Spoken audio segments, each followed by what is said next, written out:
you left a great role at Microsoft to start Dazz. Can you kind of tell us why you left and what's the story behind Dazz?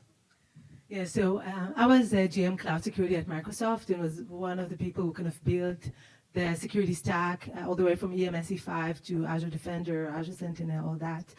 I think what I found, working closely with our customers is that, we built products that were great in detections, right? Like we detected issues in the cloud.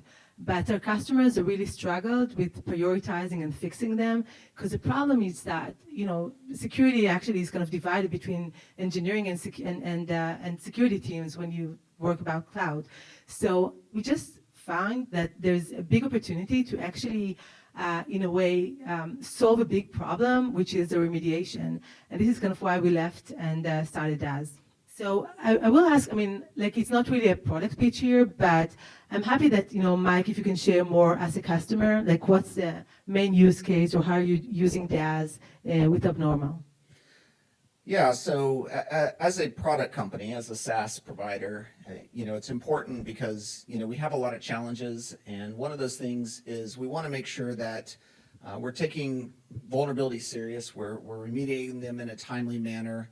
And the problem is, if I don't fix things and I don't fix things in a timely manner, it erodes trust with our customers. And when it comes to being a SaaS provider, it's all about trust. It's everyone in the room that's a customer of mine or a customer of any SaaS provider, you want to know that your SaaS provider is doing the right things to fix things in a timely manner and staying on top of those. Thank you. So, Mike, with the perspective that you have now, if you talk about cloud transformation, so we talk about alliance data, where you were a CISO in an organization that I guess was in a transformation to the cloud, and now Abnormal Security, which is like a cloud native. What are the difference in the challenges between, from the security from a CISO perspective? Yeah, when you're a bank and you're legacy on-prem and you're making that cloud transformation, it's hard. And I think a lot of it is you don't really understand. Some of it's transition. Some of it you're taking existing people that worked in an on-prem world and trying to have them understand what it means to secure a cloud.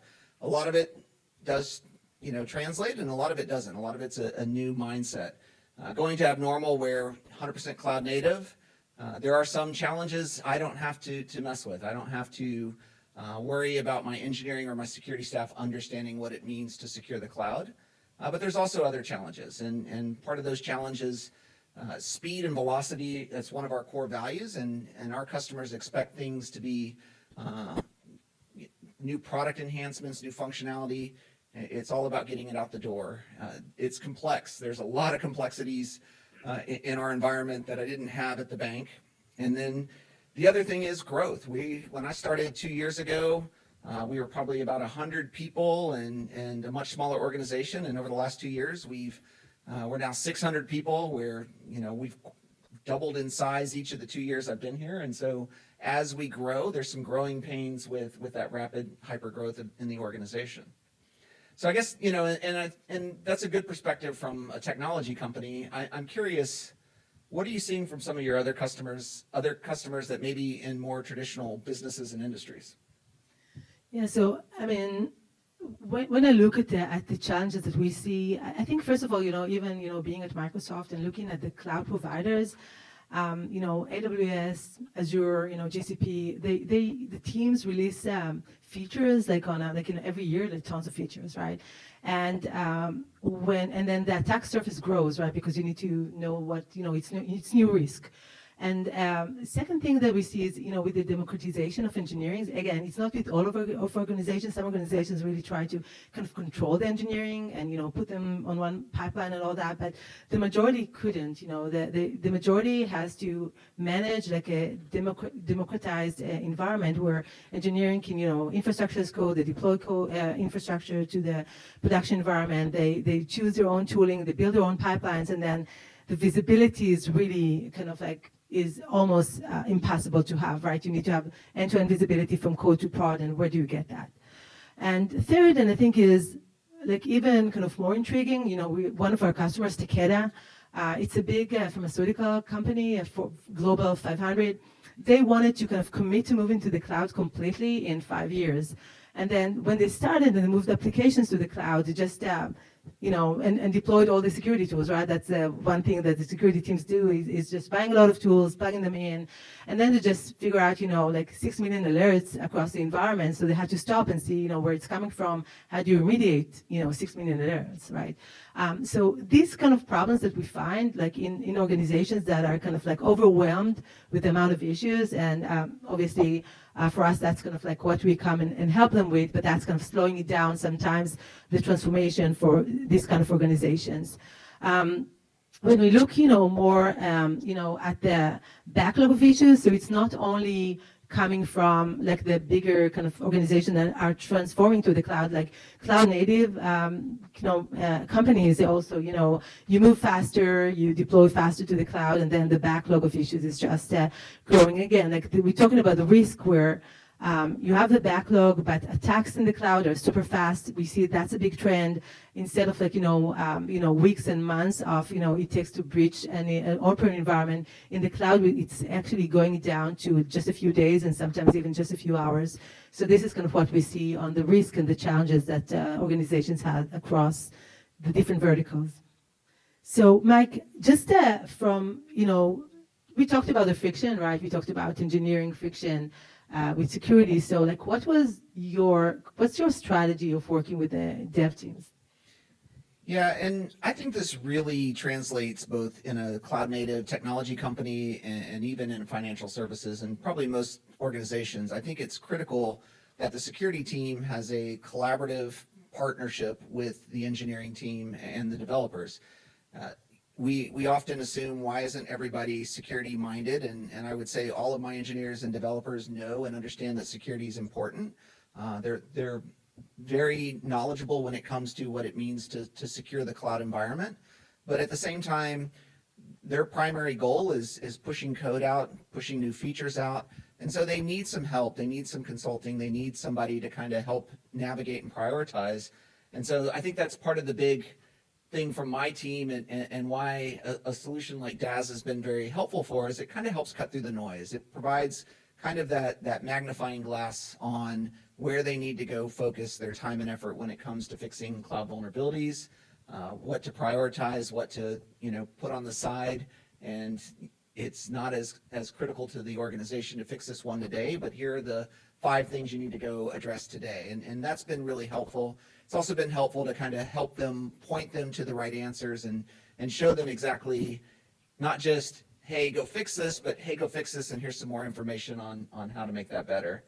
And I guess I would ask you, Merav, too, is that what you're seeing from some of your other customers in that security and developer partnership? Oh, so that's a good one. Actually, we see, like each organization is so different than another. Some organization we see like close partnership between dev and security teams. They're really like working closely together to fix issues and to prioritize security. But there are others that you just see a disconnect between security and engineers, and there's also the knowledge gap, which is huge.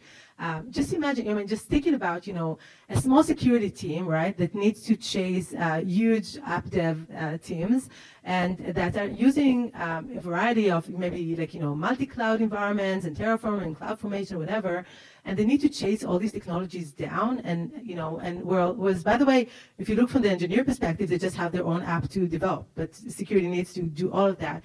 So there's a lot of pressure, and there's the feeling that, of engineers, that security team is just throwing issues at them over the fence, right? No context. They need to fix the same problem again and again. So the purifying of the noise, like this is really critical.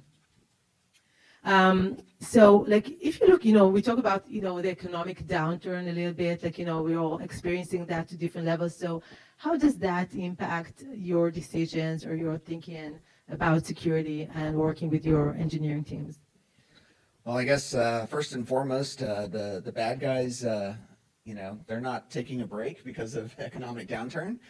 In fact, they're going live and well. And so while I'm sure everyone in this room has had some sort of impact from what we're seeing in the macroeconomic conditions today, a lot of it just means doing more with less or doing more with the same. And even at abnormal we're doing great as an organization, but we're asked to do more with the same a lot of times. And so how do you increase productivity? How do you kind of reduce the thrash that sometimes happens between security and engineering, and really be able to kind of help them do their job better, help them be more efficient, help them take on more work, help them to really focus on the important things like getting new features and new product out the door, and at the same time helping us maintain that trust with our customers, helping stay on top of vulnerabilities, helping make sure that we're not introducing additional risk in the organization by not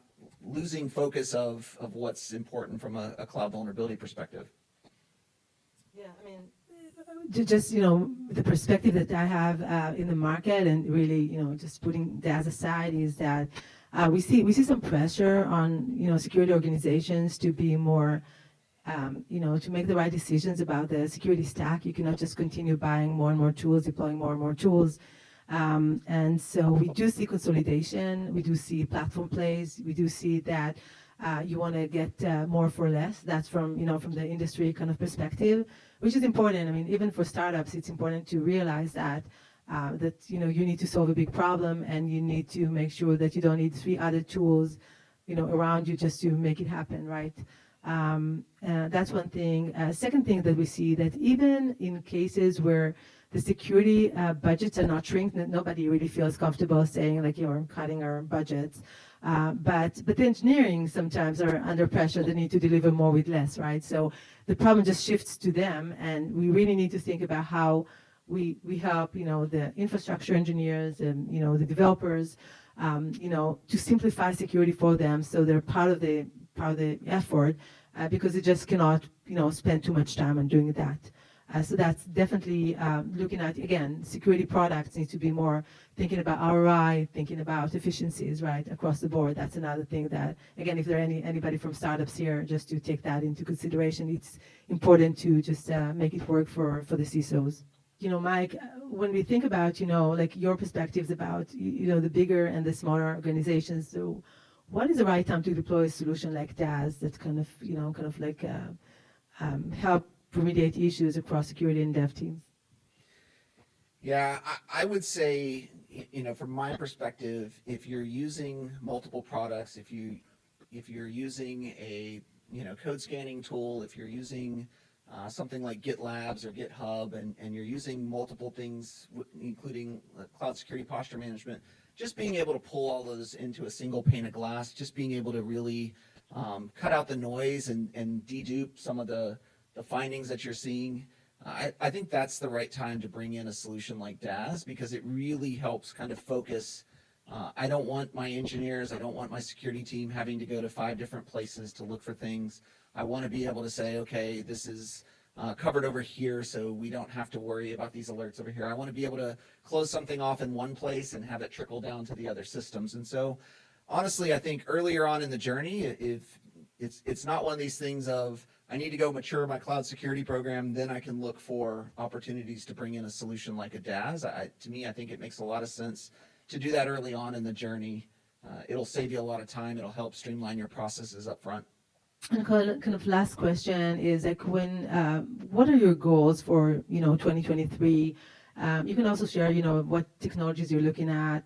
What's the from tooling perspective, like what can you share with the audience here about your program for 2023?